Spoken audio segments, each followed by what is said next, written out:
Friends, welcome to Aditya classes. Friends, आज हम लोग इस वीडियो में डिस्कस करेंगे फिजिक्स का chapter number second, kinematics and vectors. Kinematics और वेक्टर्स से हमारे क्वेश्चंस बनते हैं Indian air force, x group, navy, double A, SSR में।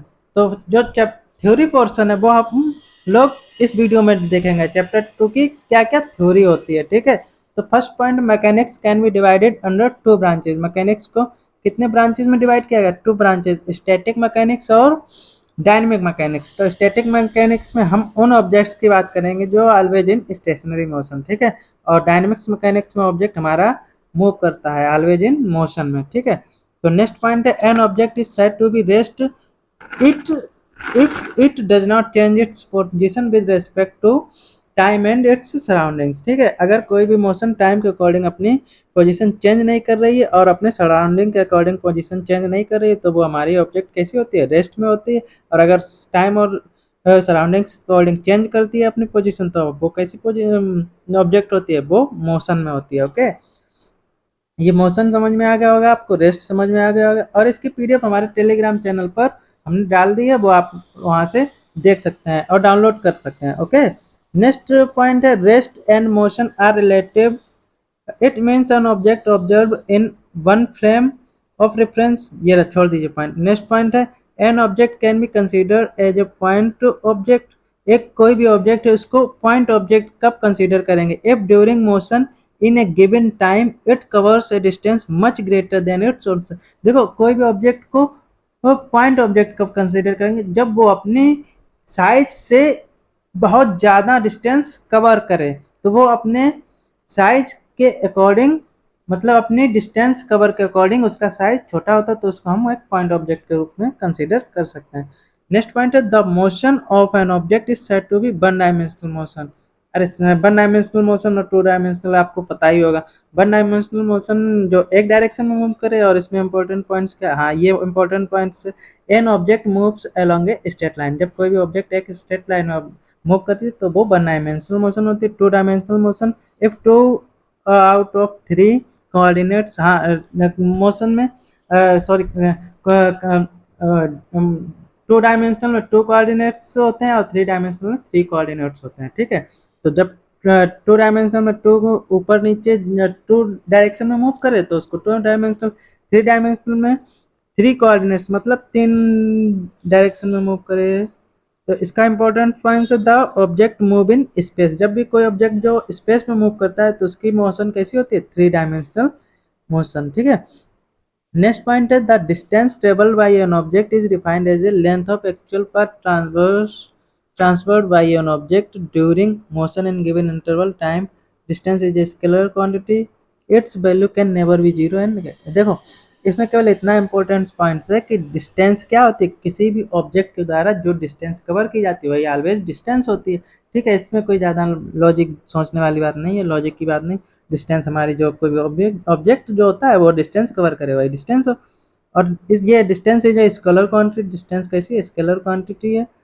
It's value can never be zero और नेगेटिव। हाँ, डिस्टेंस कभी भी जीरो हो सकती है। क्या कोई भी ऑब्जेक्ट जब मूव करेगा तो क्या डिस्टेंस कभी भी जीरो हो सकती है? तो नहीं हो सकती। तो कैन नेवर बी जीरो और नेगेटिव भी नहीं हो सकती है during the motion of an object. जब कोई भी ऑब्जेक्ट जो है वो मोशन करता है तो कभी भी डिस्टेंस जीरो नहीं हो सकती और ना ही निगेटिव हो सकती है, ठीक है। डिस्प्लेसमेंट क्या है? The displacement of an object is given interval of time is defined as change in position of the object along the particular direction during that time it given by the straight line joining the initial। ये important points है कि the straight line joining its initial and final position।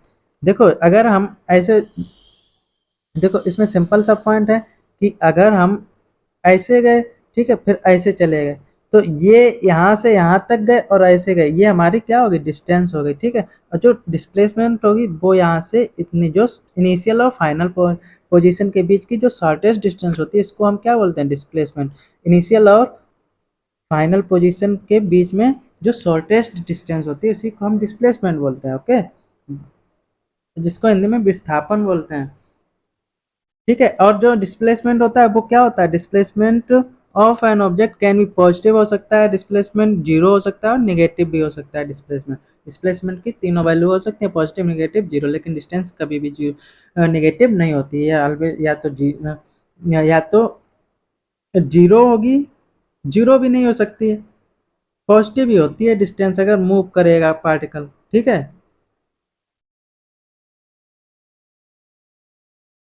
और next है for a stationary body the displacement time graph in a straight line parallel to time axis. अब देखो इसमें graph discuss किए हैं, तो ये देखो for a stationary body the displacement time graph of straight line this. देखो ये ग्राफ आएगा जब कोई भी बॉडी हमारी स्टेशनरी बॉडी है, उसका डिस्प्लेसमेंट और टाइम ग्राफ के बीच में जब ग्राफ खींचते हैं तो क्या है, स्ट्रेट लाइन आती है, ये भी पैरेलल टू टाइम एक्सिस, ये टाइम है, ठीक है, और ये डिस्प्लेसमेंट है। तो जब भी हम इसमें ग्राफ खींचते हैं तो डिस्प्लेसमेंट और टाइम के बीच में ग्राफ एक स्ट्रेट लाइन आती है ए बी। ओके, नेक्स्ट है when A body is moving with a constant velocity. जब कोई भी बॉडी जो मूविंग, वेलोसिटी क्या समझते हो, वेलोसिटी होती है कि हमारे velocity be equal to distance upon time होता है।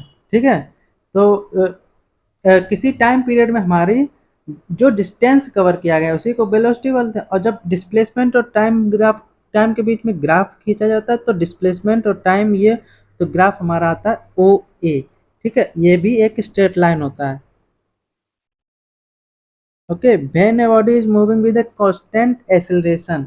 जब कोई भी बॉडी हमारी कांस्टेंट एक्सीलरेशन, एक्सीलरेशन क्या होता है कि हमारी change in sorry change in velocity upon time, कि हमारा जो एक्सीलरेशन है वो हमेशा जो वेलोसिटी जो एक्सीलरेशन है वो क्या हो रहा है, when a body moving with a constant acceleration, जो एक्सीलरेशन है वो कांस्टेंट है, फिक्स है, चेंज नहीं हो रहा, the displacement time graph is parabola, ये आएगा। ठीक है, जब एक्सीलरेशन कांस्टेंट है, ये आपको पता होना चाहिए, ये समझाएंगे हम बाद में, बोर्ड पे आपको समझाएंगे, लेकिन यहाँ पे आप ये ऐसे ही हैं, ये अभी हम समझा नहीं सकते हैं, नहीं तो टाइम बहुत लगेगा, बोर्ड पे हम आपको पूरा एक्सप्लेन करेंगे। ठीक है, नेक्स्ट है when A body is moving with a constant retardation. Retardation होता है, इसको मंदन बोलते हैं, जब कोई भी बॉडी जो मूव कर रही वो धीरे धीरे स्लो होती जा रही है।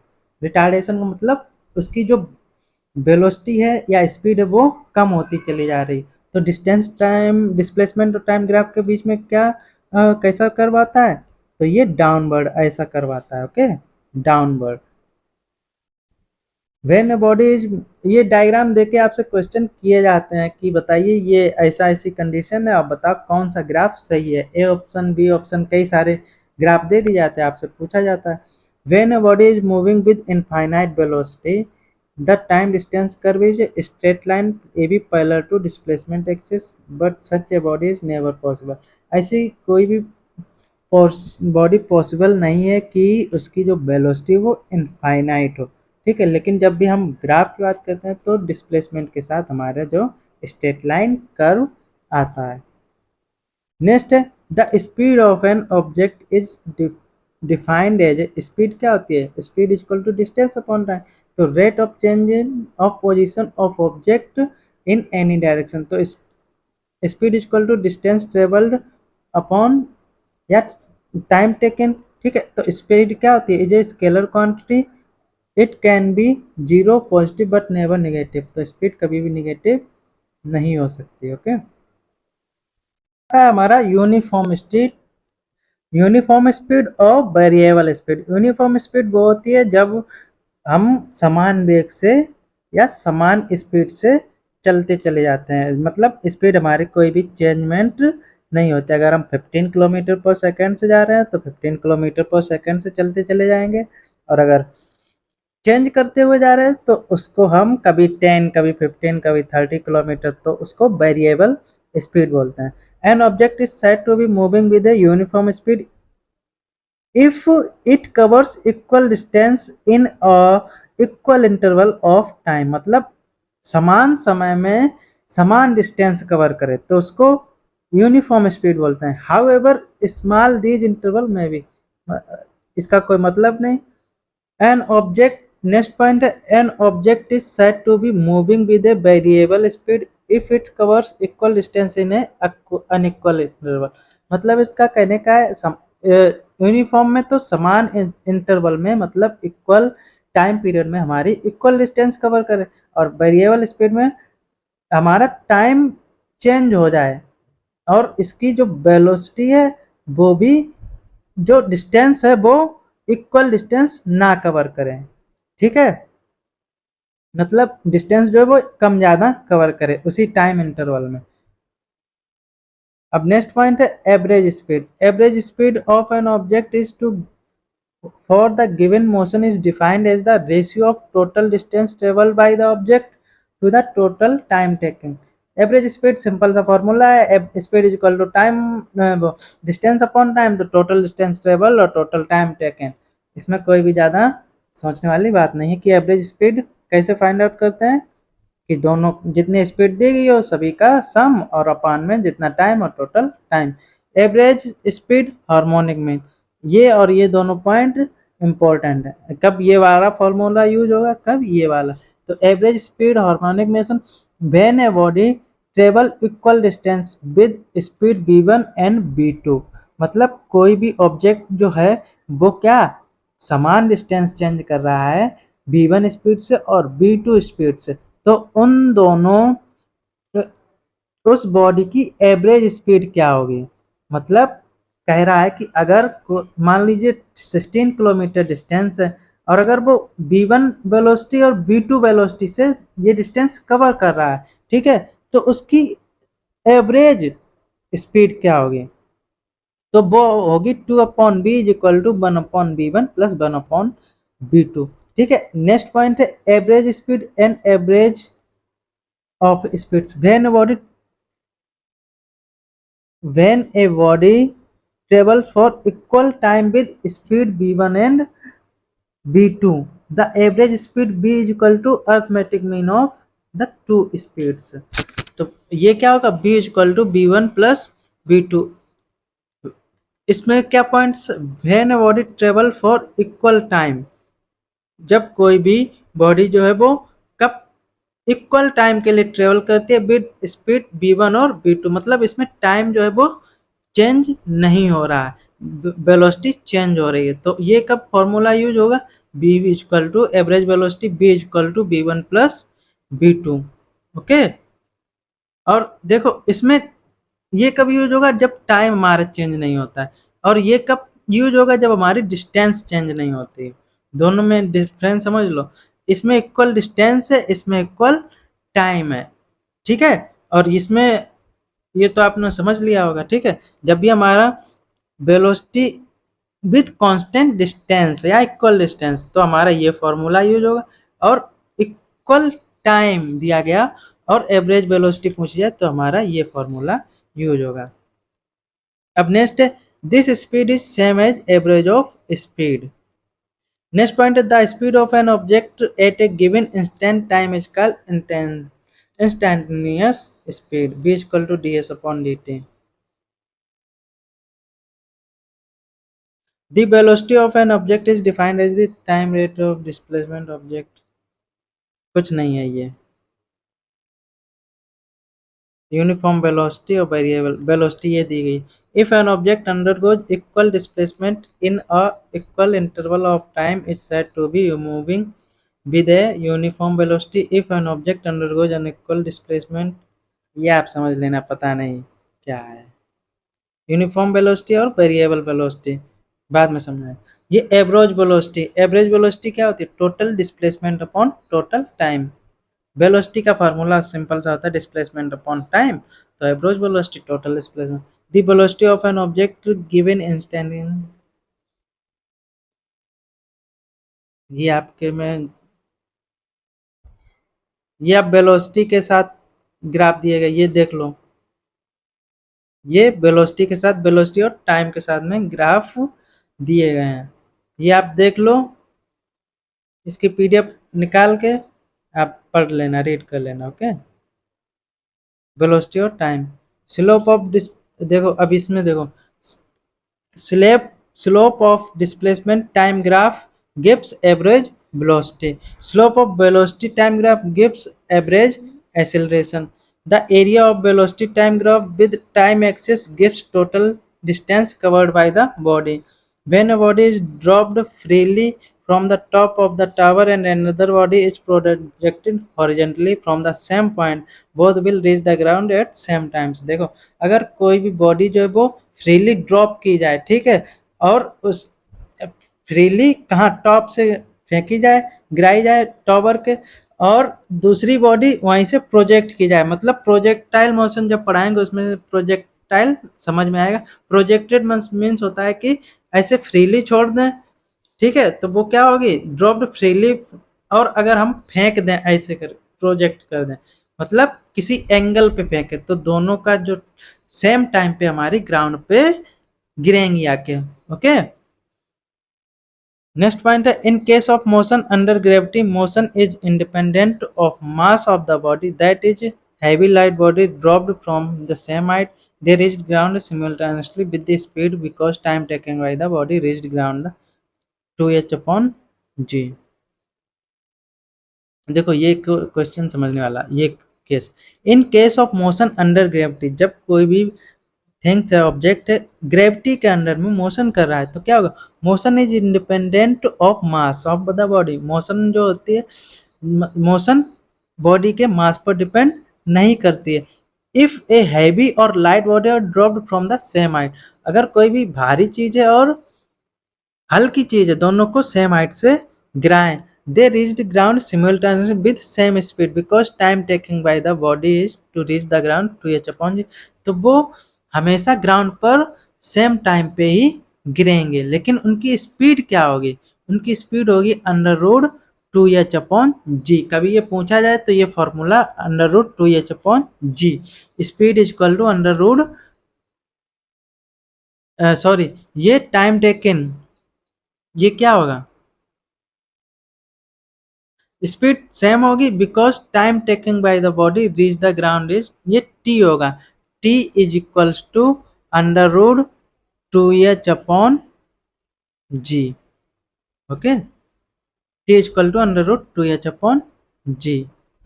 अब रिलेटिव वेलोसिटी क्या होती है, ये फॉर्मूला होता है, क्वेश्चन इससे आते नहीं आते, नहीं आते हैं इससे क्वेश्चन।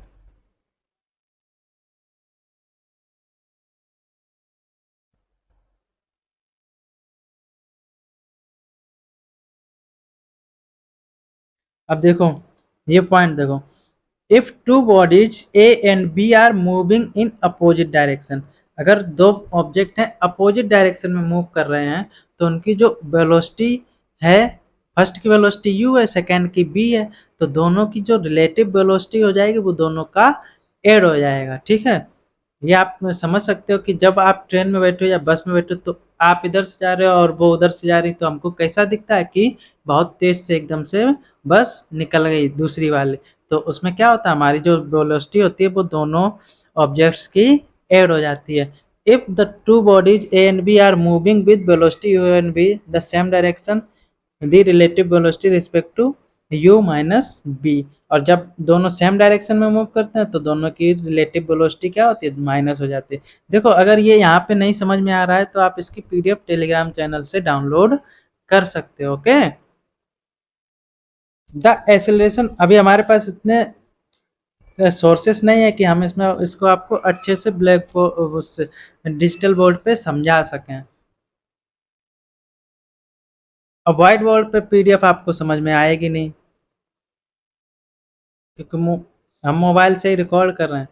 ओके, नेक्स्ट है आपका, if raindrop are falling vertically with a velocity v and a person is walking horizontally with a velocity u, then he should hold an umbrella at angle theta with vertical given by tan theta is equal to uv himself from being wet, prevent himself from being wet। देखो ये दिया गया है कि बारिश हो रही है तो छाता को किस एंगल पे मूव करें जिससे हमारा क्या हो, जो हम गीले ना हो, ठीक है, तो उसका फॉर्मूला आता है tan theta equal to u upon b. U क्या है हमारी अब ड्रॉप की वेलोसिटी, सॉरी, यू है किस वेलोसिटी से हम मूव कर रहे हैं, ठीक है, और बी है हमारी जो बारिश ऊपर से हो रही, तो बारिश की वेलोसिटी मतलब बारिश की ड्रॉप की वेलोसिटी बी है।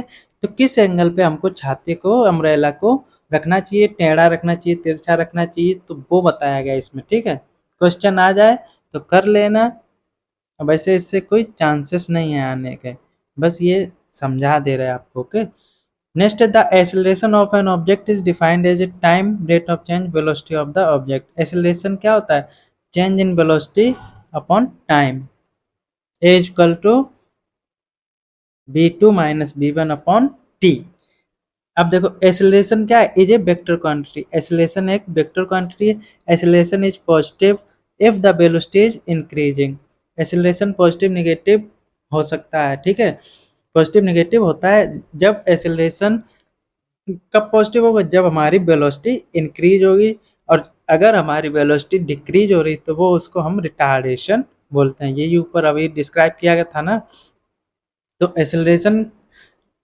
acceleration is positive if the velocity is increasing and negative if the velocity is decreasing. The negative acceleration is called retardation और डिक्लेरेशन, ठीक है। अब a इक्वल टू क्या होता है, b2 upon, sorry, b2 minus b1 upon t2 minus t1। if the velocity of an object change by equal amount in if the velocity of an object changes by equal amount in equal interval time, it is said to be moving with a uniform acceleration. If the velocity of an object changes an equal amount to equal interval of time, variable acceleration. Uniform acceleration simple से समझ लो, जब कोई भी हमारी acceleration change नहीं होता है तो यूनिफॉर्म एक्सेलरेशन, और अगर बार बार एक्सेलरेशन चेंज हो रहा है तो इस त्वरण बोलते हैं इसको, और बार बार एक्सेलरेशन चेंज हो रहा है तो इसको वेरिएबल एक्सेलरेशन बोलते हैं। Average acceleration, total change in velocity, total time taken. Negative acceleration is known as retardation. It indicates that velocity of an object is decreasing with respect to the time. When moving with constant, ये आपके सारे graph दिए गए acceleration और time के साथ में, ठीक है। अब देखो equation of motion, equation of motion, equation of motion को कितने होते हैं, मोस्टली 3 होते हैं इक्वेशन ऑफ मोशन। ये हमारा nवे सेकंड में चली गई डिस्टेंस होती है, ठीक है, इसका फॉर्मूला। अब देखो फर्स्ट होता है b equal to u plus at, s equal to u plus half at square, b third होता है b square plus is equal to u square plus 2as, ठीक है। अब जब ये ग्रेविटी के साथ हो जाएंगे तो ए है वहाँ पे g हो जाएगा, ठीक है, ए जहाँ पे है एक्सेलरेशन वहाँ पे g हो जाएगा, ग्रेविटेशनल, ओके। और जो nवे सेकेंड में चली गई डिस्टेंस होती है उसका फॉर्मूला होता है n s n equal to u plus a upon two n minus 1। अब देखो, अब यहाँ से आपके स्टार्ट हो रहे हैं स्केलर और वेक्टर क्वांटिटी। स्केलर क्वांटिटी वो होते हैं जिनमें डायरेक्शन नहीं होते, ओनली मैग्नीट्यूड होता है, और वेक्टर क्वांटिटी वो होते हैं जिनमें डायरेक्शन के साथ साथ, सॉरी, मैग्नीट्यूड के साथ साथ डायरेक्शन भी शो करते हैं, उनको वेक्टर क्वांटिटीज बोलते हैं। these are those quantities which have only magnitude but no direction. For example, mass, length, time, speed, work, temperature, ये सभी क्या है, स्केलर क्वांटिटी। वेक्टर क्वांटिटी जिनमें magnitude as well as direction भी साथ में होते हैं। For displacement, velocity, acceleration, force, momentum. अब टेंजर क्वांटिटी वो होती हैं जो ना तो स्केलर होते हैं ना वेक्टर होते हैं, ठीक है। Representation of vector, a vector represented by straight line, ये पता है आपको। It carries a narrow head, ये पता है आपको। The head represent direction of vector, पता है आपको। The length of line represent magnitude of vector. Tail और tail in the point from which is vector head is the point, कुछ नहीं है, ये ना ही आएगा ना आया था कभी। एडिशन ऑफ वेक्टर, देखो एडिशन ऑफ वेक्टर समझ में, ये यहाँ से आएगा क्वेश्चन। एडिशन में वेक्टर जो होता है वो हमेशा a plus b equal to b vector plus a vector होता है, ठीक है। Vector addition in associative, it means a vector plus b vector plus c vector, और इसमें b vector plus c vector, ये एसोसिएटिव प्रॉपर्टी बोलते हैं इसको। और वेक्टर्स को हम कैसे भी ऐड कर सकते हैं, चाहे वो पहला दूसरा तीसरा हो, तीसरा दूसरा पहला हो, कुछ भी हो, तो दूसरा सेकंड थर्ड फर्स्ट हो, ठीक है। लेकिन सब्सट्रैक्ट हम ऐसे नहीं करते हैं। Vector addition is distributed, it means m a plus b. देखो इतना डीपली आपका एयरफोर्स में क्वेश्चन नहीं आते हैं जितना हम आपको ये करा दे रहे हैं, ठीक है। ये पीडीएफ हमने कहाँ जो हमारा एयरफोर्स में जहाँ से ज़्यादा अगर बता दें जिससे आपका क्वेश्चन फंस जाए, ठीक है। मेरा कॉन्सेप्ट ये है कि हम बच्चों को इतना बता दें, इतना एक्सप्लेन कर दें कि उनको क्वेश्चन फंस जाए। सिंपल सिंपल सा तो सभी क्वेश्चन कोचिंग वाले बता देते हैं, ठीक है। ऊपरी ऊपरी है तो, लेकिन डीप में कौन बताता है, कोई नहीं बताता है। अब देखो अगर ये इसमें नहीं समझ आ रहा तो पीडीएफ हम टेलीग्राम चैनल पे दे रहे हैं, दे दिया है, ठीक है। तो पीडीएफ वहां से आप लोग डाउनलोड कर सकते हैं और रीड कर। अब नेक्स्ट टॉपिक है आपका पैरेललोग्राम लॉ ऑफ वेक्टर। ये सिंपल सा है कि अगर हमारे पास टू वेक्टर्स हैं तो उनका जो है उनके बीच में एंगल और रिजल्टेंट वेक्टर क्या होता है ये फाइंड आउट करने के लिए लॉ होता है पैरेललोग्राम लॉ ऑफ वेक्टर। इसमें कुछ नहीं होता है, सिंपल सा होता है कि हमारे पास रिजल्टेंट वेक्टर क्या होगा। तो रिजल्टेंट वेक्टर होता है under root A square plus B square plus 2ab cos theta. Okay, ये सिंपल सा फॉर्मूला होता है। और ए की वैल्यू कैसे फाइंड आउट करते हैं, ए इक्वल टू होता है under root x square plus y square plus Z square, ठीक है। ओके, ये फॉर्मूला होता है, इससे हम ए और बी की वैल्यू फाइंड आउट कर लेंगे और इसमें पुट करके हम रिजल्टेंट वेक्टर का को फाइंड आउट कर सकते हैं। ओके, अब नेक्स्ट है, अगर आप हमारे यूट्यूब चैनल पर नए आए हो तो इस यूट्यूब चैनल को सब्सक्राइब जरूर कर लें। Okay, next dot product of two vectors. Two vectors का डॉट प्रोडक्ट क्या होता है। Dot product a dot b equal to क्या होता है, ए dot b equal to A b cos theta. Simple सा है, dot product a dot b equal to A b cos theta. और ये ए डॉट प्रोडक्ट जो होता है वो the dot product of two vector is a scalar. कि दो वेक्टर है उनका डॉट प्रोडक्ट क्या होता है, always is a scalar. Okay, और जियोमेट्रिक ये डाउन। अब देखो ए डॉट ए स्क्वायर, ठीक है। अब इसमें देखो ये वाले सिंपल सा होता है आई डॉट आई जे डॉट जे के डॉट के इज इक्वल टू 1। और ये क्यों होते हैं, क्योंकि आई जो है डॉट आई ये दोनों एक ही डायरेक्शन में होते हैं, और जब एक ही डायरेक्शन में होंगे तो इनके बीच का एंगल जीरो होगा, ठीक है। तो cos zero a dot b equal to क्या होता है, A B sine theta, a b cos theta. Okay, देखो यहाँ पे क्या था, a dot b equal to A b cos theta, और जब cos theta theta equal to zero तो कॉस जीरो की वैल्यू क्या होती है 1। तो I dot I J dot जे और के डॉट के क्या निकल के आएगा 1। और आई डॉट जे, ये आई और जे आपस में परपेंडिकुलर डायरेक्शन में होते हैं, इसलिए इनके बीच में एंगल 90 डिग्री। तो कॉस 90 की वैल्यू होती है 0, ठीक है। तो इसकी वजह से आपका आ जाता है I dot J J dot के डॉट आई इक्वल टू 0। अब डॉट इन कार्टेशियन कोऑर्डिनेट्स, देखो सिंपल सा होता है, इसका प्रोडक्ट इसके साथ, इसका प्रोडक्ट इसके साथ, इसका प्रोडक्ट इसके साथ करेंगे तो A X B X I dot I, तो आई डॉट आई तो बन होता है A Y into B Y J dot J one. Simple सा ये निकल के आएगा, और ये प्रॉपर्टी होती है ए dot B is equal to B dot A. Okay, next है हमारा cross product of two vectors. Cross product of two vectors क्या होता है, ए बी को A cross A vector cross B vector is equal to A B sine theta. और ये होता है ए बी साइन थीटा। और unit vector N, unit vector N को कैसे फाइंड आउट करते हैं, कोई भी वेक्टर दिया गया है उसका, उस वेक्टर को यहाँ पे पुटअप करते हैं a x I plus b y j plus j जो कुछ भी, और अपान में उस वेक्टर का मैग्नीट्यूड। मैग्नीट्यूड कैसे फाइंड आउट करते हैं, ए स्क्वायर या x square plus y square plus Z square, जो भी कांस्टेंट होते हैं, कांस्टेंट टर्म्स, कोई भी वेक्टर के कांस्टेंट टर्म्स होते हैं उनका मैग्नीट्यूड। ओके, तो unit vector N equal to vector A x I, sorry ये एक्स आई plus Y J plus J K upon में under root x square plus Y square plus Z square. ठीक है, तो ये किसके यूनिट वेक्टर एन के equal होता है। अब properties of cross product, I cross I, J cross J और के क्रॉस के इक्वल टू जीरो, क्योंकि ये आपस में इनके बीच में एंगल जीरो होता है और साइन जीरो का जीरो होता है, इसलिए जीरो।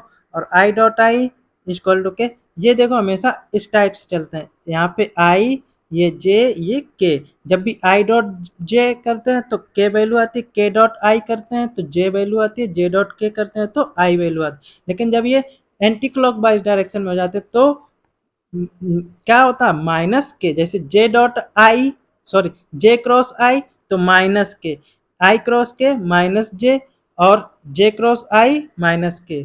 ओके, समझ में आ गया होगा। अब cross product in Cartesian system, ठीक है, इसकी वैल्यू कैसे फाइंड आउट करते हैं, ए क्रॉस बी सिंपल सा होता है, ये मैट्रिक्स, ठीक है, ये मैट्रिक्स होता है। और इसको सिंपल सा सॉल्व करने के लिए आई जब लेंगे तो आई जब लेंगे तो ये कॉलम क्लोज हो जाएगा, ये कॉलम क्लोज, तो a by cross b z और b by cross a z. ठीक है, और जब और फिर ये जे लेंगे, फिर जे वाला कॉलम क्लोज हो जाएगा तो ए क्रॉस बी जेड। ये मैट्रिक्स सिंपल सा सॉल्व करने का एक मेथड होता है, तो उससे आप सॉल्व कर सकते हो। ओके, अब एंगुलर वेरिएबल, एंगुलर वेलोसिटी, इसमें देखो इसको रिप्रेजेंट करते हैं थीटा से एंगुलर डिस्प्लेसमेंट को, और इसका ऐसा यूनिट होता है रेडियन, और ये डायमेंशन लेस क्वांटिटी है। एंगुलर वेलोसिटी को ओमेगा से डिनोट करते हैं, ऐसा यूनिट क्या होती है रेडियन पर सेकेंड, और डायमेंशन होती है टी माइनस वन। जो मेन टॉपिक है वो आपको करा दे रहे हैं। ओके, करते हैं हमारे टाइम पीरियड की। टाइम पीरियड क्या होता है, टाइम पीरियड वो होता है कि एक रिवॉल्यूशन या एक राउंड लगाने में कितना टाइम लगा, उसको बोलते हैं टाइम पीरियड। इसको डिनोट किससे करते हैं, टी से। Time taken to complete one revolution, या तो रोटेट कर रहा हो या रिवॉल्यूशन कर रहा हो, तो एक रोटेशन करने में जितना टाइम लगता है उसी को हम लोग क्या बोलते हैं, टाइम पीरियड। ओके, और एंगुलर एक्सीलरेशन क्या होता है, alpha equal to D omega upon D T या D two theta upon D two. ये होता है अगर कोणीय विस्थापन जो एंगुलर डिस्प्लेसमेंट होता है उसका 2 टाइम्स डिफरेंशिएशन करते हैं तो हमको क्या प्राप्त होता है, एंगुलर एक्सेलरेशन। और अगर हम डी ओमेगा का 1 टाइम्स डिफरेंशिएशन करते हैं तो हमको मिलता है एंगुलर वेलोसिटी। ये दोनों जब फार्मूला हम न्यूमेरिकल सॉल्व कराएंगे उसमें हम इसका अच्छे से यूज करेंगे। Relation between linear acceleration and angular acceleration, A equal frequency की। फ्रीक्वेंसी क्या होती है, एक सेकेंड में किए गए रिवोल्यूशनों के नंबर ऑफ रिवोल्यूशन, कितने चक्कर लगाए गए एक सेकेंड में, उसको बोलते हैं फ्रीक्वेंसी। और इसका और जो फ्रीक्वेंसी और टाइम पीरियड में रिलेशन होता है t proportional to 1 upon f, और इसका फ्रीक्वेंसी का यूनिट होता है सेकेंड इनवर्स। अब देखो नेक्स्ट है हमारा kinetic equation in circular motion. Kinetic equation क्या होते हैं सर्कुलर मोशन में, देखो जिस टाइप से आपके लीनियर इक्वेशन में b equal to u plus at 3 equations होती हैं, इसी टाइप से काइनेमेटिकल इक्वेशन में भी 3 इक्वेशंस होती हैं। Omega equal to omega naught plus alpha T, theta equal to omega naught T plus half alpha T square, और omega square minus omega naught square equal to 2 alpha theta. अगर आप हमारे YouTube channel Aditya classes पर नए आए हो तो इस यूट्यूब चैनल को सब्सक्राइब जरूर कर लें।